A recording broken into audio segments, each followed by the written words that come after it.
معزز سامعین گرامی قدر، مختصر سے وقت میں آج آپ کے سامنے چند گزارشات کو رکھنا چاہتا ہوں۔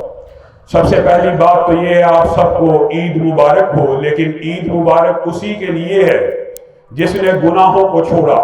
عید کی مبارک اس کے لیے ہے جس نے نیکیوں کے نئے ارادے بنائے۔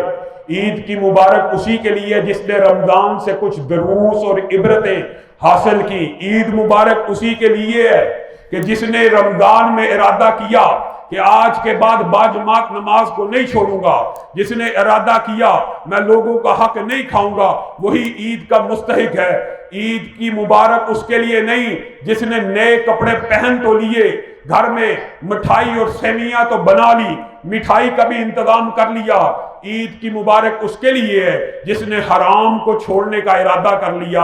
اللہ کے فضل و کرم سے یہ جو رمضان کی عبادتیں ہیں، آپ نے اس کو ثابت کرنا ہے، اے اللہ رمضان کا بھی رب تو ہے تو شوال کا رب بھی تو ہے، محرم کا رب بھی تو ہے تو سفر کا رب بھی تو ہے۔ ہم رمضانی مسلمان نہیں، ہم ہمیشہ کے لیے مسلمان ہیں۔ میرے بھائیوں، آج آپ کے سامنے صرف 5 باتیں مختصر سے وقت میں رکھنا چاہوں گا۔ ان کی تفاصیل کو پھر کبھی خطبہ جمعہ میں بیان کیا جائے گا۔ زندگی کے اندر 5 چیزوں کو اپنا لیں، 5 چیزیں جو اعمال کو برباد کر دیتی ہیں۔ انسان نیکیوں کے پہاڑ لے کے آئے، بڑی بڑی نیکیاں لے کے آئے، ان 5 میں سے ایک چیز بھی ساتھ لے کے آئے، یہ ساری کی ساری نیکیاں برباد ہو جاتی ہیں۔ اللہ رب العزت ان 5 چیزوں سے ہم سب کو محفوظ رکھے۔ نمبر ایک اللہ رب العزت کی ذات کے ساتھ شرک کرنا۔ میرے بھائیوں، یہ اتنا بڑا عیب ہے، یہ اتنا بڑا گناہ ہے کہ رسول اللہ صلی اللہ علیہ وسلم کو بھی اللہ کہہ رہے ہیں لَإِنْ أَشْرَكْتَ، اگر آپ بھی شرک کریں، وہ رسول کہ جن کے اعمال آج تک امتی بھی ان کی سنت کو زندہ کرتے ہوئے سنتوں کو ادا کر رہے ہیں، ہر نیکی کا اجر و ثواب ان کو مل رہا ہے۔ رسول اللہ صلی اللہ علیہ وسلم کے بارے میں اللہ کہہ رہے ہیں پیارے حبیب، اگر آپ بھی اپنے اعمال میں شرک کی آمیزش کر لیں گے، آپ کے سارے اعمال کو بھی ضائع کر دیا جائے گا۔ میرے بھائیوں، یہ اتنا بڑا گناہ ہے کہ جس کے اوپر میں اور آپ توجہ ہی نہیں کرتے، غور ہی نہیں کرتے۔ ہم نے شرک کو بڑی ہی معمولی سی بہت ہی چھوٹی کیٹیگری میں رکھا۔ شرک سارے کے سارے اعمال کو برباد کر دیتا ہے۔ شرک کیا ہے؟ شرک یہ ہے کہ عبادت کا کوئی بھی فعل ہو، عبادت کا کوئی بھی عمل ہو، وہ غیر اللہ کے لیے ہو جائے۔ اگر دعا عبادت ہے، نظر عبادت ہے، نیاز عبادت ہے، رکوع عبادت ہے، سجدہ عبادت ہے، ذکر عبادت ہے، تو یہ اگر اللہ کے علاوہ کسی اور کے سامنے بجا لائیں گے تو آپ کے سارے اعمال ضائع ہو جائیں گے۔ عبداللہ ابن جدعان وہ صحیح جس کی دیکھ کے سائے میں رسول اللہ کہتے ہیں میں خانہ کعبہ کے اندر جب کوئی سایہ نہیں تھا پاتا، عبداللہ ابن جدعان کی دیگ جو حاجیوں کے لیے بنایا کرتا تھا اس کے سائے میں کھڑا ہو جاتا تھا۔ ہر حاجی کو ایک سوٹ انعام میں دیا کرتا تھا۔ امی عائشہ نے پوچھ لیا، وہ صحیح، وہ جواد، وہ کریم، وہ لوگوں کی خدمت کرنے والا، وہ حاجیوں کو پانی پلانے والا، حاجیوں کو کھانے کھلانے والا، کیا وہ بھی جنت میں نہیں جائے گا؟ رسول اللہ صلی اللہ علیہ وسلم نے یہ بنیادی نقطہ بیان کیا۔ اگر اللہ الہ الا اللہ کہا ہوتا، اگر اس کی عمل میں شرک نہ ہوتا تو اللہ ضرور اسے جنت میں داخل کر دیتے۔ شرک سے بچنا ہے۔ دوسری بات یہ عمل صالح ہونا چاہیے۔ فمن کان یرجو لقاء ربہ، اس کی پہلی شرط کیا ہے کہ عمل صالح ہو۔ عمل صالح کون سا عمل ہوتا ہے؟ میرے بھائیوں، میری بہنوں، ہم اس میں بھی افراط و تفرید کا شکار ہے۔ شرک کے دھندے، ہر نکر کے اوپر ایک حجر، ایک شجر، ایک قبر، ایک اب غیر اللہ کے نام کے اوپر کیا کچھ ہمارے معاشرے میں نہیں ہوتا، ہم اس کے اندر بھی پھنسے ہوئے۔ اور دوسری بات، عمل صالح ہونا چاہیے۔ عمل صالح کی ایک ہی قرآن و سنت میں شرط ہے، وہ عمل کون سا عمل ہو؟ جو رسول اللہ صلی اللہ علیہ وسلم سے ثابت ہو، جس کے اوپر رسول اللہ صلی اللہ علیہ وسلم کی مہر ہو۔ عمل صالح صرف تب بنتا ہے جب وہ رسول اللہ نے کیا ہو۔ عمل صالح تب نہیں بنتا کہ کوئی مولوی فتویٰ دے دے، کوئی علامہ فتویٰ دے دے، کوئی فقیہ فتویٰ دے دے کہ یہ عمل کرو نیکی کا، یہ عمل کرو نیکی کا۔ وہ نیکی کا عمل صالح اس وقت تک نہیں بن سکتا جب تک مہر نبوت، عمل نبوت، رسول اللہ صلی اللہ علیہ وسلم کا عمل ثابت نہ ہو۔ کیوں؟ حریص علیکم بالمؤمنین رؤوف الرحیم، وہ نبی چاہتے ہیں کیا وہ نبی نہیں چاہتے میری پوری امت جنت میں چلی جائے؟ ایمانداری سے بتائیے، جو کل قیامت کے دن نفسا نفسی کے عالم میں بھی امتی امتی کے نعرے بلند کر رہے ہوں گے، کیا وہ یہ نہیں چاہتے کہ میری امت جنت میں چلی جائے؟ آپ کو کسی مولوی نے دھوکے میں ڈالا کہ رسول اللہ تو بتا کے نہ گئے، یا معاذ اللہ رسول اللہ نے کچھ عمل خفیہ کیے تھے، یہ رسول اللہ کے اوپر کتنا بڑا الزام ہے، کتنا بڑا بہتان ہے۔ کیا نبی اور پیغمبر اور رسول اس لیے آتے ہیں وہ کوئی عمل چھپا کے چلے جائیں، وہ کوئی عمل اپنی امت کو نہ بتائیں؟ وہ نیکی کا کوئی عمل ہو، چپکے چپکے اٹھے، آرام سے جائیں، عبادت کے سارے اعمال کر لے، امت میں کسی کو پتہ نہ چلے کہ امت میں سے لوگ جنت میں چلے نہ جائیں؟ یہ آپ کو کسی نے مغالطہ ڈالا ہوا ہے۔ رسول اللہ صلی اللہ علیہ وسلم نے صحابہ کو مخاطب ہو کے پوچھ لیا تھا، کیا میں نے دین پورا پہنچا دیا؟ صحابہ نے کہا آپ نے دین پورا پہنچا دیا، اور ساتھ میں کہا تھا اللہ کے رسول اگر آپ ہمیں گواہ بناتے ہیں تو ہم بھی آپ کو گواہ بناتے ہیں۔ اگر آپ نے دین پورا پہنچا دیا تو رسول اللہ صلی اللہ علیہ وسلم آپ بھی گواہ رہنا، ہم نے بھی پورے کے پورے دین کے اوپر آپ کی موجودگی میں عمل کر کے دکھا دیا۔ دین وہی ہے جو رسول اللہ کی زندگی میں رسول اللہ نے کیا یا اس کے اوپر صحابہ نے عمل کیا۔ عمل صالح صرف وہ نیک عمل ہو سکتا ہے جس کے اوپر رسول اللہ کی مہر موجود ہو، اس کے علاوہ کسی پیر کا، کسی فقیہ کا، کسی مولوی کا بتایا ہوا عمل صالح نہیں بن سکتا۔ صحابی رسول آئے، خلاد بن رافع آئے، نماز کو ادا کرے، اچھے طریقے سے پڑھے، رسول اللہ کی بارگاہ میں آئے، رسول اللہ کے ارجع فصلی فإنک لم تصلی، لوٹ جا تو نے نماز کو نہیں پڑھا، پھر آئے، پھر کہا لوٹ جا تو نے نماز نہیں پڑھی، پھر آئے، پھر کہا تو نے نماز کو نہیں پڑھا۔ اگر نماز کے اوپر بھی رسول اللہ کی مہر موجود نہیں ہے، صحابی رسول بھی پڑھ رہا ہو، تو رسول اللہ کہہ رہے ہیں لوٹ جا لوٹ جا لوٹ جا، اپنی نماز کو دہرا، تیری نماز اللہ کی بارگاہ میں قبول نہیں ہے۔ یہاں پہ آپ کو ایک دعوت فکر دے کے بات کے اگلے نقطے کی طرف جاؤں گا۔ مولوی کہیں یہ عمل کر لو، کل کر لو، چلیسواں کر لو، چہلم کر لو، یہ کر لو، یہ عمل رسول اللہ تو بتا کے نہیں گئے، رسول اللہ معاذ اللہ کو چھپا کے معاذ اللہ ثم معاذ اللہ چلے گئے تھے، یا رسول اللہ کو نیکی کا کوئی کام رہ گیا تھا بتانا، یا رسول اللہ نے اپنی امت کو سکھایا نہیں تھا؟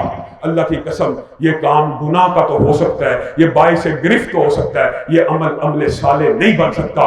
شرک سے بچ جائیے، عمل سنت کے مطابق کر لیجئے۔ تیسری بات جو شرک ہی کے باب میں علماء نے بیان کی ہے، میرے بھائیوں یہ 5 باتیں اگر آپ اپنے پلے سے باندھ لیں گے انشاءاللہ عمل قلیل بھی ہوں گے، اللہ تعالیٰ ان کو بڑھاتا رہے گا، کل قیامت کے دن آپ کے اعمال کو قبول کیا جائے گا۔ لیکن اگر خدا نہ خواستہ ان 5 میں سے ایک بات بھی ہوئی، سارے کے سارے اعمال ضائع چلے جائیں گے۔ اللہ رب العزت ہمیں محفوظ فرمائے۔ تیسری بات جو شرک کی ضمن میں آتی ہے وہ کیا ہے؟ کل قیامت کے دن جہنم کا افتتاح، معاذ اللہ ثم معاذ اللہ۔ اگر جنت کی ابتدا مسلمان سے ہونی ہے، اس امت محمدیہ کے نوجوانوں سے ہونی ہے، اس امت محمدیہ کے انعامات پہ ہونی ہے، تو ڈرانے کی بات بھی ہے جہنم کا افتتاح بھی اسی امت محمدیہ کے 3 اشخاص کے اوپر سے ہونا ہے۔ وہ جنت، جہنم کا افتتاح، جہنم کا آغاز، جہنم کے عذاب کی ابتدا امت محمدیہ کے وہ کون سے 3 افراد ہوں گے؟ آپ سب نے حدیث سنی ہے، صرف اشارہ کرتا جاتا ہوں۔ ایک عالم ہوگا، قاری قرآن ہوگا، اس کو افتتاح ہو رہا ہے جہنم کا، سب سے پہلے عالم کو ڈالا جا رہا ہے، قاری قرآن کو ڈالا جا رہا ہے۔ کیوں ڈالا جا رہا ہے؟ وہ پوچھے گا اللہ تلاوت کرتا رہا، قرآن پڑھتا رہا، دین سکھاتا رہا، دین پڑھاتا رہا، ہر چیز کرتا رہا، آج یہ صلہ مل رہا، قدم تھا، جھوٹ بولتا ہے۔ علم حاصل کیا لوگ تجھے عالم کہیں، قرآن پڑھا لوگ تجھے قاری کہیں، دنیا میں تجھے ساری دنیا عالم مان گئی، ساری دنیا قاری مان گئی، تو جو چاہتا تھا تجھے مل گیا، میرے پاس جہنم کے علاوہ کچھ نہیں ہے۔ دوسرا جواد آئے گا، تیسرا شہید آئے گا۔ تینوں کو جہنم کا افتتاح ان 3 بدقسمت لوگوں سے کیا جائے گا۔ وجہ کیا؟ ان کے اعمال میں ریاکاری پائی جائے گی۔ اللہ رب العزت ہم سب کو ریاکاری سے محفوظ فرمائے۔ اجتماعی عبادات لوگوں کے سامنے ہی کرنی ہے، نماز باجماعت لوگوں کے ساتھ ہی پڑھنی ہے، لیکن کچھ عبادتیں اللہ کے سامنے تنہائی کے لیے بھی مختص کرو۔ اپنے گھروں کے اندر رات کے پہر میں اٹھ کر، جس وقت بیوی بچے بھی سوئے ہوں، 2 رکعت ادا کرو. اللہ کی قسم یہ 2 رکعت ایسی چیز ہے، رات کی تنہائی میں کوئی آدھا سپارہ، کوئی چند صفحے قرآن کے پڑھو گے، دل کے اندر سے ریاکاری، نفاق، کھوٹ ایسے دھل جائے گا، کیونکہ آپ کے ضمیر کو یہ پتا ہوگا اس وقت پوری کائنات کے اندر ایک رب ہے جو میرے 2 رکعتوں کو دیکھ رہا ہے، ایک رب ہے جو میرے سجدوں کو دیکھ رہا ہے، ایک رب ہے جو میری تلاوت کو دیکھ رہا ہے. تیسری بات، ریاکاری سے اپنے آپ کو محفوظ کر لو. یہ بڑا خطرناک باب ہے، کہنے والا بھی اور سب سننے والے، کوئی اس سے مبرہ نہیں. اور ریاکاری دھبے پاؤں آتی ہے.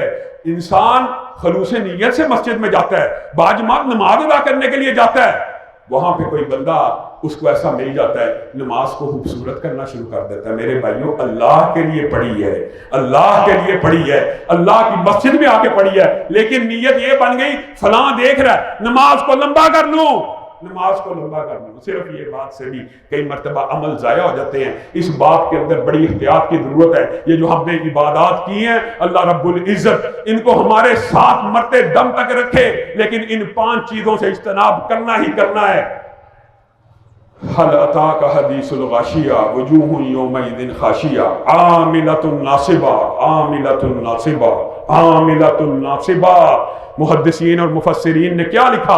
عاملۃ ناصبہ تسلا نارن حامیہ، وہ پیشانیاں جو سجدے کر کر کے تھک چکی ہوں گی جہنم میں ڈال دی جائیں گی معاذ اللہ، ریاکاری کی وجہ سے یا عمل صالح نہ ہونے کی وجہ سے، سنت کے مطابق نہ ہونے کی وجہ سے.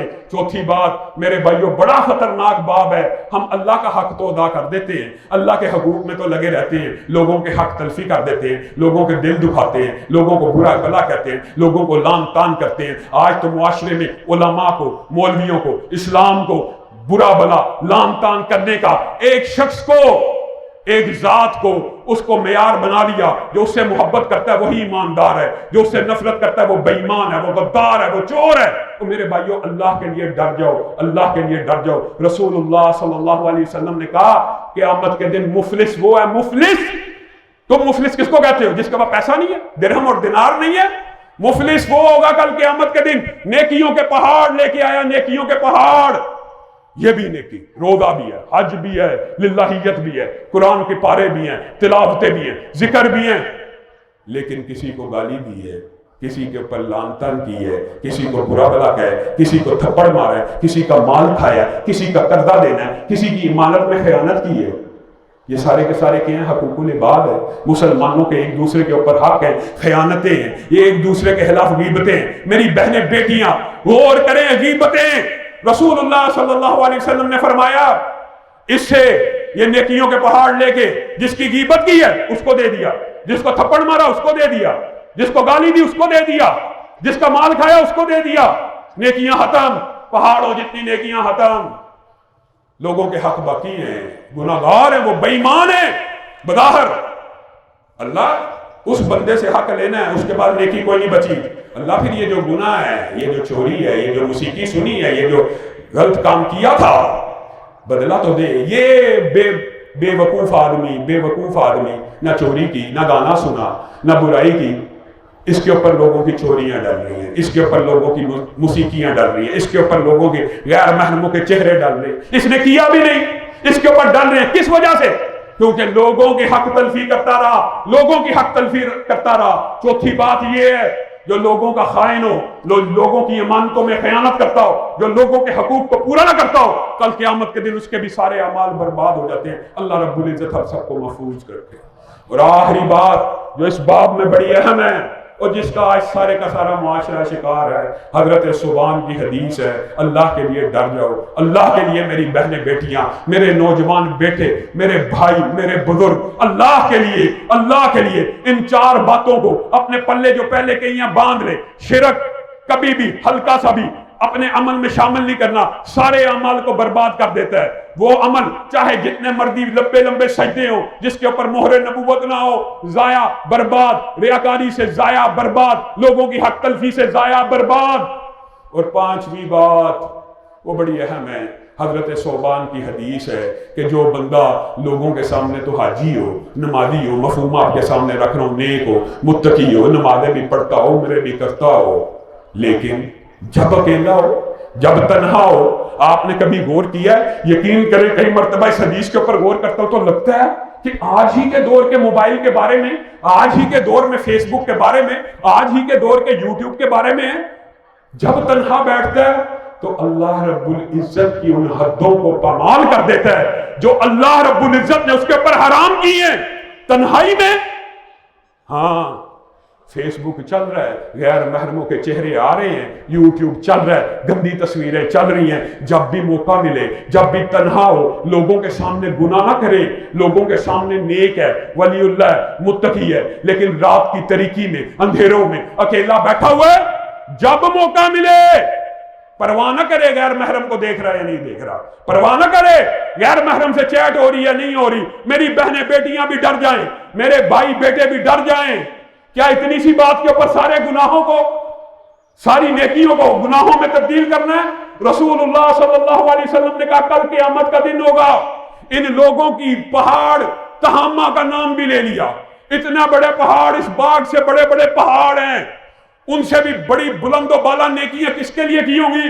اللہ کے لیے، خالص اللہ کے لیے، سنت کے مطابق، لوگوں کا حق بھی نہیں کھایا ہوا، ریاکاری بھی موجود نہیں ہے، لیکن اصل ایمان دل میں داخل نہیں ہوا۔ اس کا نتیجہ یہ ہے، ایمان تو یہ تھا کہ اللہ سے ڈرتا، جب اللہ تعالیٰ تنہا بھی تھا تب بھی اس کو یقین ہوتا اللہ تعالیٰ دیکھ رہا ہے، یہ وہ بندہ ہوگا تہامہ پہاڑ جتنی نیکیاں لے کے آئے گا، لیکن اس کی ساری نیکیوں کو نیکیوں کے پلڑے میں ڈالا جائے گا، ان ساری نیکیوں کا وزن ایک تنکے کے برابر بھی نہیں ہوگا۔